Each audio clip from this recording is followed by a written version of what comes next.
Hello again and welcome to my video. This is your boy Musti Crypto. So in today's video we're gonna talk about 3 different elements that traders should know about moving average. How are we going to set our stop loss? How can we take an action of riding the trend if we are bullish or bearish? How to identify an uptrend and a downtrend, and how to take advantages of the moving average.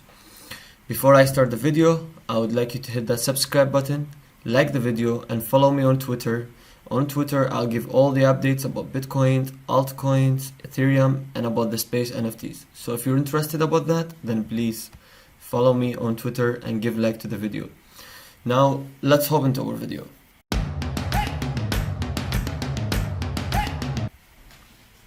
Hello and welcome everybody. If you are new to the video, then a massive welcome.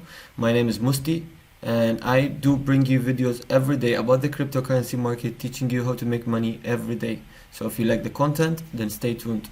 In today's video, the first thing I want to talk about is the moving average. Alright, so let me give you a simple explanation right here. So what we used to know before, right, is that the moving average has one rule. If the slow moving average crosses the fast moving average, then we're going to take long, and if the opposite, then we're going to take short. So basically is, if we have a slow moving average and then we have another fast moving average crossing the slow moving average, then we're going to take our long right here. And if we have a slow moving average, fast moving average, and the fast one crossing the slow moving average, then in this case we're going to take short. So what we are understanding from the EMA is, right, then if the slow moving average crossing the fast moving average, then we're going to take long. If the fast moving average crossing the slow moving average, we're going to take short. I tried this, alright, I tried this many times. I tried to make money with it. It made money, but not like you want it to be. I mean, it didn't really work, and in the end I just made a conclusion that EMAs is a bullshit and I'm never gonna use this. But then with the experience with trading, with being on the chart each and every day, with analyzing a lot, I discovered that moving average is actually a very useful indicator. But the point is that people just don't understand how to use it the right way. So let me give you an example of how should it work, right? So let me remove this for you. So a moving average, right? Let's say that we have a moving average of 5, alright? So 5 moving average. So what is actually 5 moving average? Because you have to understand the basic of the moving average before even applying it on the chart. You have to know what this indicator does at the first place, right? So what this indicator does is, the 5 moving average is the average of 5 price actions on the chart, which means, let's say we have 1, we have 2, we have 3, we have 4, and then we have 5, right? And then we have 5. 1, 2, 3, 4, 5. So the 5 moving average is actually the average of the last 4 digits of the price action of the chart divided by 5. So what is it? 1 plus 2, 3, 5, 9, and 5. That's 14. So we have 14 divided by 5. Alright, this is the 5 moving average. So we will get a value of around, let me just do that for you, 14, 2.8. So our value is 2.8. That's how we actually get our moving average. Alright, so the value of 2.8 is the average of 5 different movements on the chart of a price action divided by 5. So that's 5 moving average, and of course so on and so on, 20, 10, 30 moving average, 50 moving average, and 200 moving average. The idea is the same, so I'm giving it to you in a simple word so you can understand. Now let's move on to the chart. I want to show you something important right here, right? Now before I start, if you didn't follow me, then don't be greedy and please hit that follow. It's just 10, we're done. Let me take you to the Bitcoin chart, right? Let me walk you through this. So what I explained in the first video is, when the slow moving average crossing the fast moving average, we take a long position. Am I right? Okay, so you're gonna ask me, so why should I even study about the moving average, right? I already know that, okay, if this is gonna cross the slow moving average, so fast crossing the slow, I'm taking my position. Alright, then I'm gonna tell you, no, you're wrong. Because if you go back to the chart, I'm sorry for that. Let me show you something on the chart, which is exactly right here. Okay, let me zoom this for you. So look closely right here. What happened is, let me mark this for you. The slow moving average crosses the fast moving average. We took a long, but in the end we got stepped up, and then we went all the way down, and then we got out of our trade. Or if your stop loss is too tight, then you're gonna get out of your trade and lose all the money. So it's not always about fast crossing the slow and slow crossing the fast one. You have to take an advantages of the price action. So let me explain to you this in a different way. So the first tip I want to give you is, when I use trading, alright, when I do trading and I use the moving average, I use two common moving average, alright? So on the screen right here, you see I have 200, 100 moving average, 50 moving average, and 20 moving average, right? The common ones that I use is 50 moving average and 200 moving average. So what is 250? What is 200 moving average and what is 50 moving average? When you go on a high time frame, right, and you want to identify if you are actually in an uptrend or you are in a downtrend, right? You want to know, because you want to write the chart, right? You want to know, are you bullish or bearish? So the first indicator, if you want to know if you are bullish or bearish on any instrument, all right, on the chart, let's say in general, you need to watch for the 200 EMA, which is right here in the blue line. So if we see a 200 EMA and we see the price action jumping all over the 200 EMA, that's a sign of strength, where we can tell that the chart is strong, that it's not pulling back to any of the EMAs. It's still jumping on the 200 EMAs and on the 50 EMAs. That's where we identify that we are in a bull trend, right? We are bullish right now. Now, maybe you'll tell me that, what if I get confused? I'm gonna give you this example. So right here, if you look at it, we were actually forming, we're on the 1 hour time frame, higher high, higher high, higher low, lower low, higher high, and we are getting rejection from the same place right here. All right, that's when I took my long yesterday. We were above the EMAs, but we are still not looking bullish, right? So in this case, what you need to do is you take a price action. All right, you see what the price action is doing. So what I did simply, I just drawn a line above the higher high, right? The point where we got rejected 1 time, 2 times, 3 times, 4 times. And how I took my long is, I went to a smaller time frame, right? A lower time frame. And then I saw that we are actually above the EMAs. We have assigned the 50 EMA crossing the 200 EMA. And we also have a strong volume, right? So we're looking at the volume is increasing, it's not decreasing, right? So that's when I took my first long. Now, this is how you identify a long position, all right, in an uptrend. Now we know how to identify an uptrend, we know how to take a long position. Okay, now what about bearish scenario? So how do we know if we're bearish or not? Now, before I jump to that, I want to give you another example. Now, if you look at the Bitcoin chart, or let me take you another chart. Let me take you to, no, not this one, Solana. Yes. Now you're looking at the chart, right? You're a smart guy. You're like, all right, we broke a higher high. Now we are bullish. I'm going to take my long position from here. And that's it. I'm going to rock it all the way to $150, right? My friend, this is wrong. All right? This is wrong. Reason why? Because the further we are from the 50 EMA is the more risk that you are taking.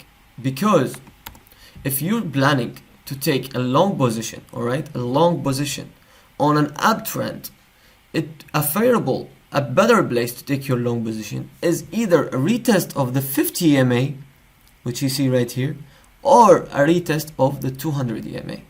So what we did exactly here, we almost touched the 200 EMA, bounced all the way from the 100 EMAs, right? But if I want to take my long, and we're talking about scalps right here, right? We're dealing with lower time frames. We're not taking swing trades. We're not taking a long trade. And of course, I'll make another video about that. Now we're talking about swings, right? So let's say right here, right? This is a very perfect example. So let me show you this. We are right now, where is this? Yes, we are right here. I'm sorry. Just let me pull this up. Right here. all right? We are in an uptrend, all right? We see the price is above the 200 EMA, but we are right here. So don't look at this side. Let's say that the chart is until here, right? And we are in a bullish. Look, we're above the 100 EMA, came back, made a stop loss, jump, and then we look in, we have our 50 EMA crossing the 200 EMA. Am I gonna take a long position here? No. I will wait for two scenarios. Either I see a strong bounce from the 200 EMA, which it already happened. You see it right here? So we bounce from almost the 200 EMA. Or I wait for a breakout of my, let's say, the resistance, the temporary resistance. The temporary resistance that was formed on the chart before, that's when I take my long. I do not take my long here. Reason why? Because if you're taking your long here and you want to set your stop loss is going to be below here, right? And that's a lot. But if you are taking your long trade from here, of course you're not going to catch the bottom from here, then your stop loss probably going to be under the 200 EMA. So that's when you take a safe long trade. All right, this is what I mean about safe long trade. Now another example of this fill right here, right? So we have this chart. So maybe we're looking at this chart. They are both bullish, right? This is still jumping above the EMAs and this is jumping. But if you are planning to take a long position on such instrument, look at one thing, guys, that we are right now under the 50 EMA, under the 50 EMA moving average. This is a very important point to focus on. When you come to the chart, guys, look at the chart deeply, understand the price action. How does the market and psychology moves? How does everything moves in the market? Things don't just go up and down. You understand me? So I'm looking here. If I want to long this, I'm not gonna go along this right now because we are still under the 50 EMA, right? We are under the 50 EMA and we're looking bearish. We're also looking at the price action. We have, let's call it a temporary resistance, which was acting as a support, but now it's turning into a resistance, which we are unable to break, right? This is on a smaller time frame. So the difference between this and, for example, Solana, if I want to long Solana, I would be longing around here, right? If I want to go for a scalp, we're talking about a scalp, right? If I want to long it, I will go long it when we are closer to the 50 EMA. So when I implement my stop loss, I'm going to implement my stop loss lower than the lower low, right? Because this is the stop loss that we've done. Or, of course, the best it will be under the 200 EMA. And I'm going to come to this a little bit later in the video. So this is in terms of an uptrend and bullish scenario. Now, let's talk about bearish scenario, right? So let me go back in time to Bitcoin and show you. So, a very perfect example right here. Look at this, guys. It's very easy. You know, you don't have to make it complicated on yourself. Just understand. Look here, guys. Alright? Let me show you. So let me bring this up for you. And as you see, what do we have right here? Can you tell? Fast moving average crossing the slow moving average, which means we are in a downtrend, right? Another sign, okay, this is not enough sign. Another sign that we are looking at 200 EMA. The chart is moving under the 200 EMA, right? We are already under the 200 EMA. We have a 1 hour candle closes, and if we calculate that this is 4 hours candle closes under the EMA. Now I'll look at the price action, right? I'm looking at the price action. So what is going on the price action? We had a support that turned into a resistance. So what I would do in this case, right? I would wait for a retest to the 50 EMA before I take my short. Now, let me explain to you this in a different way. Look what happened. We went down. You wanted to FOMO, you open a trade, then boom, all the way you get liquidated. Where I would prefer to take my trade is right here. I will catch this candle and I will have a stop loss, right? I will have a stop loss of above our previous resistance, right? Because I don't want the price to jump over this resistance. If we break this resistance again, then we are in an invalid short trade, right? So I place my stop loss right here and I keep looking, right? I keep looking that we are still under the 200 EMA. When do I actually decide to close my trade? And of course you would be taking profit right here because it's massive drop. But if you were not able to identify where should I take the trade, I would be taking my trade when I see a pushback to the upside with a strong volume. So look at the volume right here. It's not that clear. Look at the volume right here, guys. The volume, let me draw a line for you. The volume was coming down, right? And then we start spiking. When I see this happens, I'll start closing my trade. That's if I don't know how to identify a take profit, right? I don't know how to identify my take profit. I don't know what to do, so I just close my trade right here. This is the technique when it comes to a bearish scenario. Now, another question is, or I want to give you another example actually, you know. Maybe you're gonna ask me, what if I took a trade here, right? So come on, man. If I want to take a trade right here, and if I place my stop loss above the resistance, that's gonna be huge, right? So what should I do? What should I do in this case? In this case, using the EMA, which is the moving average, to identify your stop loss is very efficient. Reason why is, when I see in a downtrend, right? We are moving in a downtrend, and I decide to take a short. I don't blindly come and take a short at anywhere. I wait for a price action to come back, which I'll show you right here. So let me just draw it the symbol way. So we have this area right here, right? This right here. What happened is the price tried to break, came back, tried to break, came back again, tried to break, hit our 200 EMAs, right? When we hit the 200 EMAs here, I start taking my short, and where I place my stop loss, I'll place it above the 200 EMA. You see that? I'll place it 1% above the 200 EMAs. This is the 200 EMA, 1% above our 200 EMA. So even if I kept my trade all the way down when I didn't take profit right here, I still survived the trade right here, because I'll move my break, my price action to the break even, and then I won't lose anything. You get it?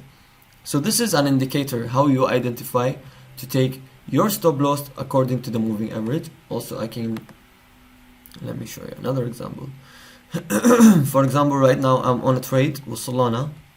Reason why I took this trade, I want a lower time frame, right? And then I saw that we are getting close to the 50 EMAs. We have our 50 EMAs crossing the 200 EMA. We have a bounce on a higher time frame, so I went to the 1 hour time frame. Look at it, we bounced all the way up. You see that? I came back to my smaller time frame, which is lower time frame, and I took my trade from somewhere around here. Now, how do I place my stop loss? Okay, let me give you this example. We go to 15 minutes chart. Where you place your stop loss is below the 200 EMA. Of course, it's going to be a lot, but when you take it here, you place your stop loss 1% below the 200 EMA. This is our 200 EMA. We place it 1%. This is the safest way of setting a stop loss for your trade. I know it's a lot. It may be so much for you, but if you know how to set your stop loss in the right way, then you're going to succeed. Another advice for you guys, when you open a trade, I know it's very stressful. I myself, I get crazy about it, alright? I keep looking at the chart, red and down, red and green, up and down, up and down. My advice to you is, when you take a trade, just let it go, alright? Do not close the trade unless there is a reason, a specific reason that you think the price is not gonna go in your favorite direction. Then I'll close the trade. When you open a trade, trust the process. Trust that you have a stop loss and you're never gonna close your trade before it touches your stop loss. So this is what I wanted to explain to you guys. Of course, we've came to an end of the video.